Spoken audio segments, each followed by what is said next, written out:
Here in Canada, things are not changing as he promised they would. In fact, they are actually getting worse.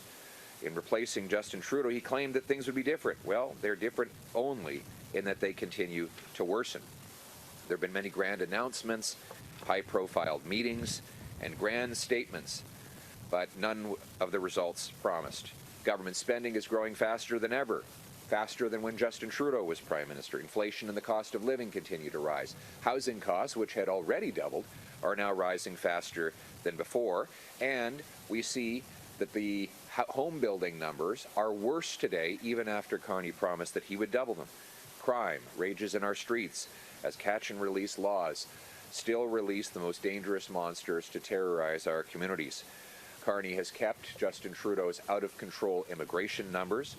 Worse, the Liberal government has lost track of 600 foreign criminals with records of committing crime in Canada who should have been deported but are now wandering our streets, God knows where, doing God knows what. Low-wage temporary foreign workers take jobs and drive wages down for our youth. No major projects, such as pipelines, have been proposed, approved, or begun construction. His energy cap, Carney's energy cap, industrial carbon tax, and continued support for banning pipelines, for the laws that ban pipeline, are keeping our resources in the ground and making us more dependent than ever on the Americans. So much for, he said it was going to be build, baby, build. So far it's been block, baby, block. He's not actually getting anything built. He's all talk and no action. Things are not different. They are getting worse. And there's more trouble ahead. Mark Carney's promised to ban your gas truck and car, which a ban that begins phasing in just months from today. It will kill jobs, balloon costs, and grind rural communities to a halt. Farmers, ranchers, resource workers would not be able to do their jobs because EVs don't work over long distances and in cold weather. It would literally erase many small towns from the map. Now, a lot of people will say that is hyperbole, but I asked the farmers here today, could the rural communities across the prairies actually continue to go on if they had to drive exclusively electric vehicles? Could that run on an electric battery? How could you move your grain to markets? How could you do the regular work that's required to have a pickup truck in minus 40-degree weather in February? It is simply not possible. What Mark Carney was doing by banning gas vehicles is he is banning the rural way of life. Communities across Western Canada, rural Ontario, y compris au Quebec, and in the rural Atlantic would be gone. And forget about the northern territories of our country, where this pipe dream would be impossible. There's not even the electrical infrastructure. It would cost $300 billion to put in place the electrical charging stations and transmission networks to actually do that, which would be thousands of dollars of costs in higher taxes and prices for consumers for every single family. And not only would it eliminate rural communities, it would eliminate our auto sector. And don't take my word for it. I want to quote from a letter by automotive manufacturers who said, and I quote, this is a letter to Mr. Carney, to which he has not even responded. There is no longer a pathway to achieving the government's mandated sales level of 20% in 2026. If the mandate is not urgently repealed, it will inflict serious damage on automakers, the dealership network, and the hundreds of thousands of Canadians employed in the sector. The result of this regulation is lower vehicle sales, higher prices for Canadians, and less jobs for the sector. The heads of the major manufacturers are not the only ones sounding the alarm. Nearly 50 Ontario mayors have written Mr. Carney telling him to scrap his ban, warning that, quote, self-inflicted harm, end quote, will damage jobs and investment in their communities. Yet, starting in just a few months, on January 1st, the Carney mandate, the Carney ban on your gas vehicle will begin to be phased in. It will require 20% of dealership sales to be electric, and any car sold above that quota will pay a $20,000 tax. I call it the Carney tax. The Liberals' mandate would continue to worsen as years go by until 2035, when gas vehicles would be banned altogether. The auto industry is already under enormous stress after Mark Carney broke his promise to get a July 21st, 2025 deal with to end the tariffs imposed by the United States. The last thing they need is a job-killing, price-hiking gas vehicle ban. The CAA found that all electric vehicles can lose 40% of their power during cold winters. EVs that are comparable in utility and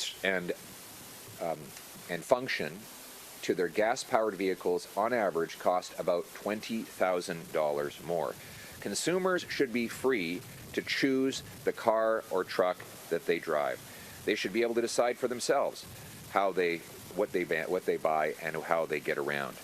And yet we know that Mark Carney's plan will punish them for making those choices, and according to the Canadian Journal of Economics, kill 38,000 jobs across this country. That is why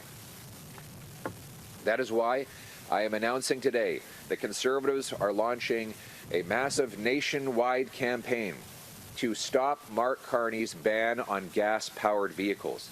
This campaign will include motions in Parliament, pressure campaigns in local Liberal MP ridings, press conferences and events at car dealerships across Canada, petitions, and other activities that will mobilize Canadians to maintain their right to decide what car they can afford and what car works for them. It's time to put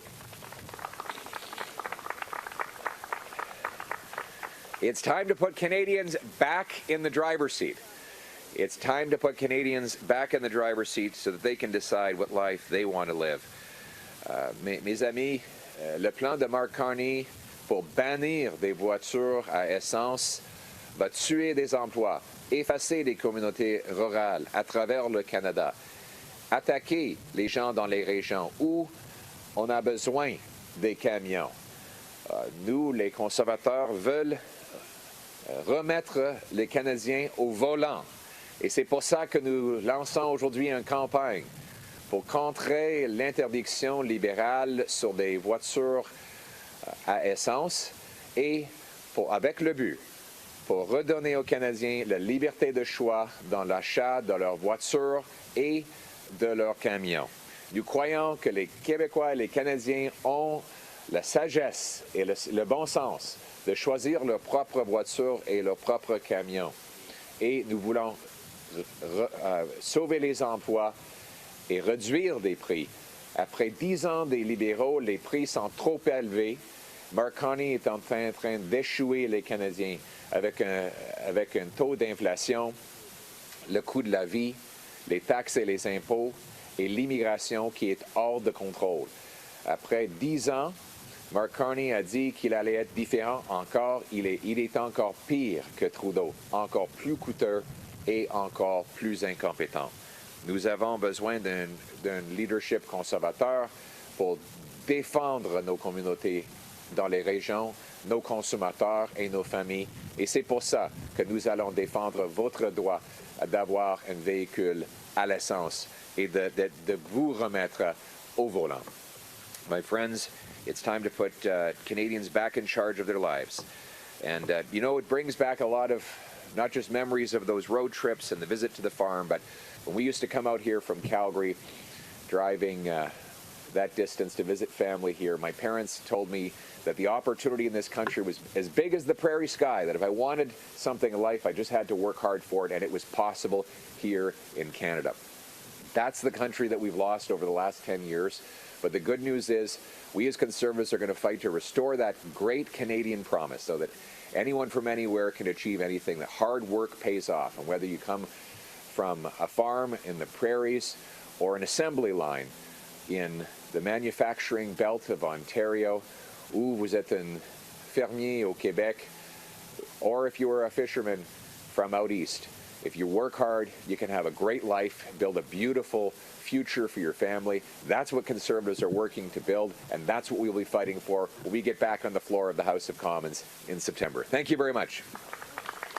Thank you. We'll now take questions from the floor. Hi, Mia Holowichuk with CK1 News. Hi there. Hi. Our Premier's been calling to lift the electric vehicle levies since before the election. If that's something that doesn't go through, what is your stance on it? And would you want to call for anything else if that doesn't happen, like, say, revoking or reducing access to rare earth mineral mines or loans to the Chinese government? Well, thank you very much. The electric vehicle mandate is that the Liberals are imposing on Canadians is a complete and utter disaster. It would cripple Saskatchewan and most of the prairie provinces. Rural communities in much of Canada would simply cease to exist over the next 10 years without the ability to use gas and diesel-powered vehicles. And it is not an exaggeration to say that Liberals are effectively banning rural life when they ban gas and diesel-powered trucks.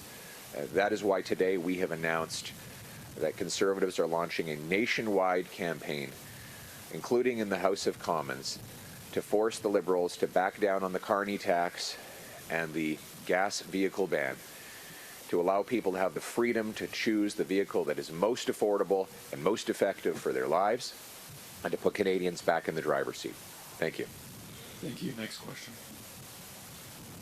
Aiden Jagger, Saskatoon Star Phoenix.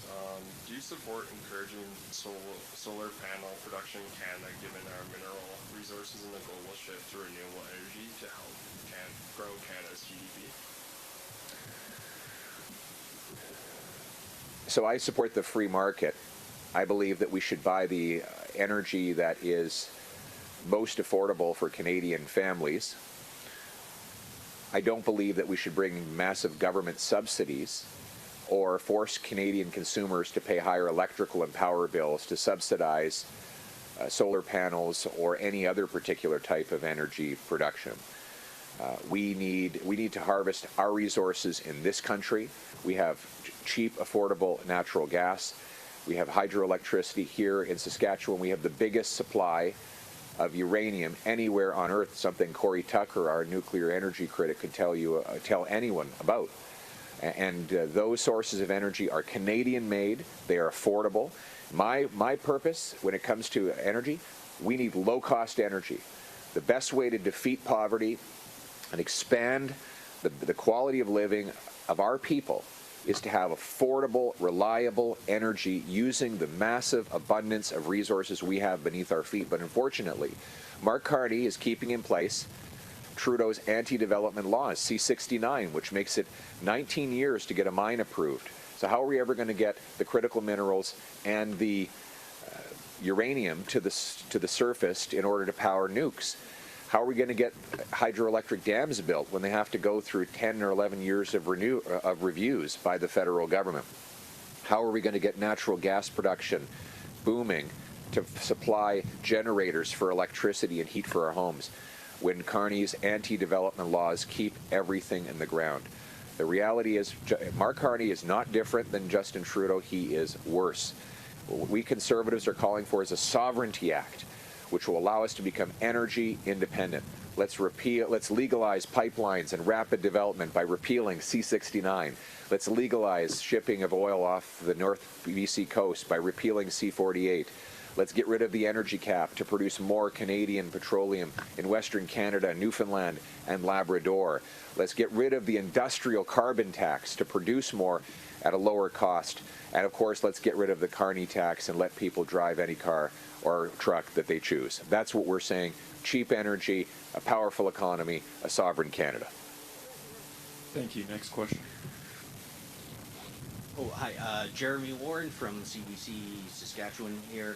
My question's about canola tariffs. And, should Canada reduce or repeal its tariffs on Chinese electric vehicles if it would help reduce Chinese tariffs on canola? And what kind of support should the federal government be providing canola producers?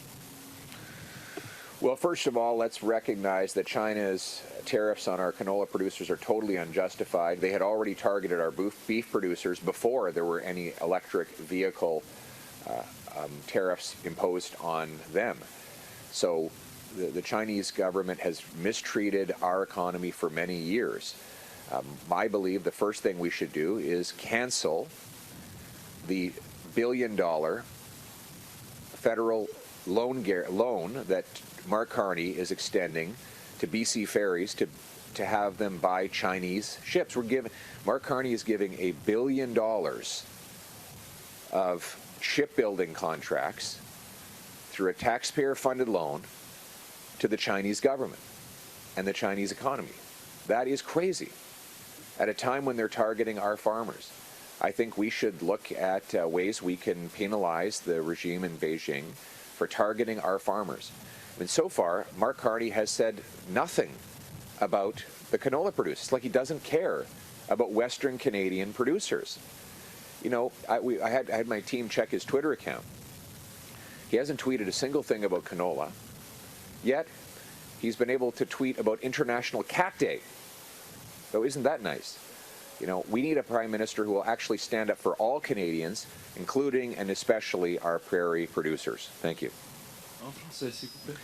Merci beaucoup. Le gouvernement chinois nous a ciblés avec des tarifs contre le canola et les autres produits canadiens, et des tarifs et des interdictions des produits agricoles de Canada étaient déjà en place avant que le gouvernement canadien avait mis des tarifs sur les voitures électriques chinois. Moi, je trouve ça aberrant. Et tout d'abord, je pense qu'on devrait repliquer en annulant le contrat du gouvernement fédéral, le prêt d'1 milliard de dollars que le gouvernement fédéral fournit aux BC Ferries pour acheter des grands navires provenant de la Chine. Moi, je crois qu'on devrait aussi trouver des autres façons de cibler l'économie chinoise afin de contrer l'attaque contre nos agriculteurs. Malheureusement, Mark Carney a montré une faiblesse monumentale. C'est pour ça que les autres pays croient pouvoir cibler le Canada. Ils ne voient aucune conséquence. Les Américains nous frappent avec des tarifs. Les Chinois nous frappent avec des tarifs.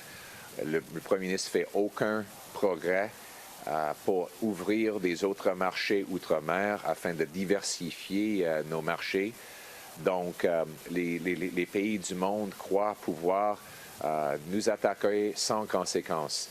Nous avons besoin d'annuler le prêt d'1 milliard de dollars provenant du gouvernement fédéral pour punir Pékin et pour contrer les tarifs que Pékin essaie d'imposer sur nos agriculteurs dans l'Ouest canadien. I should just say, I think that what Beijing's latest attack on our economy shows is that countries smell weakness. Mark Carney has been failing. He's failed. He's backed down. He's made concession after concession vis-a-vis the Americans. He broke his promise to have a deal on July 21st. He was sent packing by the Mexican government when he tried to get a deal with them. He's got no new deals with Europe. And so the countries of the world think that they can walk all over us because of the weak leadership of Mark Carney. We need a strong leadership that stands up for this country and protects our farmers, our businesses, and our workers. Thank you. Next question. Thank you. Gates Gorin, Global News. A question just from our national desk in regards to the Alberta by-election. Can you stay on as leader if you win the by-election with less of a vote share than former MP Damien Carrick? Well, listen, we're going to continue to work hard through to Monday, and the people at Battle River Crowfoot are going to decide whether they want strong national leadership for the local issues that affect their lives. It's going to take national leadership to reverse Carney's ban on your gas truck or car. National leadership to defend our hunters and sport shooters' right to keep their property. National leadership to get pipelines built so that communities like Hardisty and all of the smaller communities who rely on oil and gas jobs can come roaring back to life. National leadership to stand up for our farmers, and I'm encouraging people to vote to advance their local issues by having a strong national voice in the forthcoming by-election. It would be a privilege to champion the people who feed, power, and protect our country from Battle River Crowfoot. Thank you. Next question. Hello, Keenan Sorakhan with CTV News here in Saskatoon. You mentioned the Prime Minister's lack of response to this new canola tariff. Given the hit that this could have to the Canadian economy, do you feel the federal government would have responded by now if this were an Ontario or a Quebec-based industry? Of course. I mean, this Liberal government couldn't care less about the West.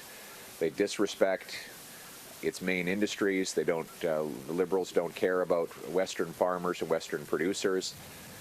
We see Mark Carney has kept in place all of the anti-energy laws that keep our oil and gas in the ground, and they continue to divide the country with real national consequences. And that's why we need a strong national voice, someone who was raised in Calgary, Alberta, who will actually champion the people of the prairies and Western Canada. The era of telling the West to pay up and shut up must come to an end, and we need a Prime Minister who will fight for all of the regions of this country. Thank you. This will be the final question. Kira Miller with CJWW. The forestry sector received some federal support about a week ago. It's a similar size to the canola industry, yet we don't see any support here. Do you feel the prairies are being treated unfairly? I do, yes. I think I'm 100% behind the auto workers, steel workers, aluminum workers, and forestry workers. Obviously, we should back them up because they have faced unfair tariffs from the United States. But the same support and attention should be given to our farmers. You know, it's been months now that the regime in Beijing has targeted our Western producers, and we've had nothing from Ottawa.